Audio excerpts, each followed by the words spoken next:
السلام علیکم۔ میں محمد نعیم۔ محکمہ ریونیو یا پٹوار میں دو لفظ بہت زیادہ استعمال ہوتے ہیں، پرت پٹوار اور پرت سرکار۔ جو لوگ زمین کے کام سے وابستہ ہیں یا جن کا کسی کام کے سلسلے میں پٹواری صاحب کے پاس آنا جانا لگا رہتا ہے، وہ ان لفظوں سے بخوبی واقف ہوں گے۔ اب سوال یہ پیدا ہوتا ہے کہ پرت سرکار اور پرت پٹوار کیا ہیں اور ان دونوں میں فرق کیا ہے۔ اگر ہم بات کریں کہ پرت سرکار اور پرت پٹوار کیا ہیں، تو پٹوار میں زمین کے جو بھی ڈاکومنٹس بنائے جاتے ہیں، خواہ وہ جمع بندی ہو، مثلثیت ہو، فیلڈ بک ہو، پرچہ خطونی ہو یا شجرہ نسب وغیرہ ہو، ان سب کی دو پرتیں بنائی جاتی ہیں، مطلب دو کاپیاں بنائی جاتی ہیں۔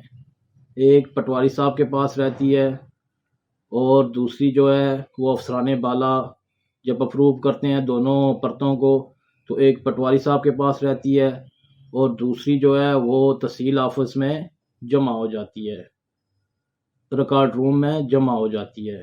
تو جو پٹواری صاحب کے پاس ریکارڈ موجود ہے وہ پرت پٹوار ہے، اور جو تحصیل آفس میں ریکارڈ روم میں جمع ہے وہ پرت سرکار ہے۔ اب بات کرتے ہیں پرت پٹوار اور پرت سرکار میں فرق کیا ہے۔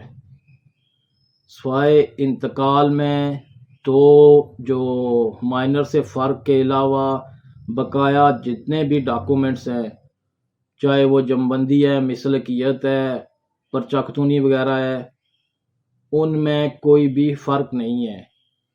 اگر کوئی فرق ہوگا تو وہ غلط ہوگا، اس کو غلطی میں شمار کیا جائے گا۔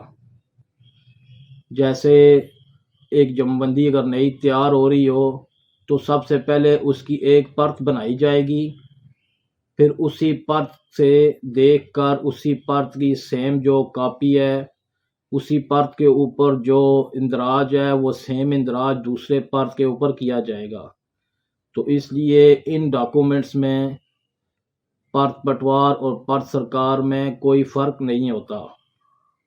انتقال کے اندر صرف دو مائنر سے فرق ہوتے ہیں۔ یہ چیز جاننے کے لیے ضروری ہے کہ آپ کو پتہ ہو کہ جو انتقال کی جلد ہے یا انتقال کا رجسٹر ہے وہ کیسے ہوتا ہے۔ یہ سکرین پہ ایک ویڈیو میں پلے کر رہا ہوں، آپ کو شو کر رہا ہوں۔ اس میں جو جلد آپ کو نظر آ رہی ہے اسے انتقالات کی جلد یا انتقالات کا رجسٹر بولا جاتا ہے۔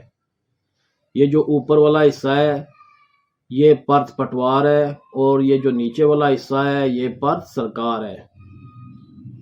باقی اوپر جو کچھ لکھا جائے گا پٹوار میں وہی سیم لکھا جائے گا پرت سرکار میں، نیچے والے پرت میں۔ یہاں کے اوپر یہ جو سائڈ پہ آپ کو میں شو کر رہا ہوں، یہاں پہ پرت پٹوار کے اوپر ایک رپٹ نمبر لکھی جاتی ہے، وہی رپٹ نمبر جو ہے وہ پرت سرکار کے اوپر بھی لکھی جاتی ہے، لیکن پرت سرکار کے اوپر رپٹ نمبر کے ساتھ 4-5 لائنوں کی ایک رپٹ لکھی جاتی ہے۔ اگر وہ رجسٹری ہو تو رجسٹری سے ریلیٹڈ ہوتی ہے، اگر وہ بے زمانی انتقال ہو تو اس کے ریلیٹڈ ہوتی ہیں۔ پہلا فرق جو ہے وہ یہ 3-4 لائنوں کا ہے۔ اس کے علاوہ جب تحصیلدار صاحب انتقالات جو ہیں وہ منظور کرتے ہیں تو پرت پٹوار کے اوپر اپنا جو حکم لکھتے ہیں، منظوری والا حکم، وہ پرت پٹوار پہ تھوڑا سا شارٹ ہوتا ہے اور پرت سرکار کے اوپر تھوڑا سا ڈیٹیل کے ساتھ ہوتا ہے۔ یہ جو آپ کو سامنے نظر آ رہی ہے میں بتا بھی رہا ہوں، یہاں سے اس پرت کو پھاڑا جاتا ہے اور ایک مٹھا، جسے ہم اپنے پٹوار میں مٹھا بولتے ہیں، ایک جلد سی بنا کے ہم وہ تحصیلدار صاحب کو دیتے ہیں، جو بعد میں منظور کرنے کے بعد وہ ریکارڈ روم میں تحصیل آفس میں جمع کروا دیتے ہیں۔ یہ جو 4-5 لائنیں ہیں یہ اور یہ جو حکم ہے، یہ دو فرق ہیں انتقالات کے اندر۔ اس کے علاوہ کوئی فرق نہیں ہے۔ اگر کوئی فرق ہوگا تو وہ انتقال لیگل نہیں ہوگا، اس میں کوئی نہ کوئی غلطی ہوگی، کوئی نہ کوئی مسئلہ ہوگا۔ امید ہے اس چھوٹی سی ویڈیو میں آپ کو پرت سرکار اور پرت پٹوار میں جو بھی کنفیوژن تھی، جو بھی ڈاؤٹ تھے وہ کلیئر ہو گئے ہوں گے۔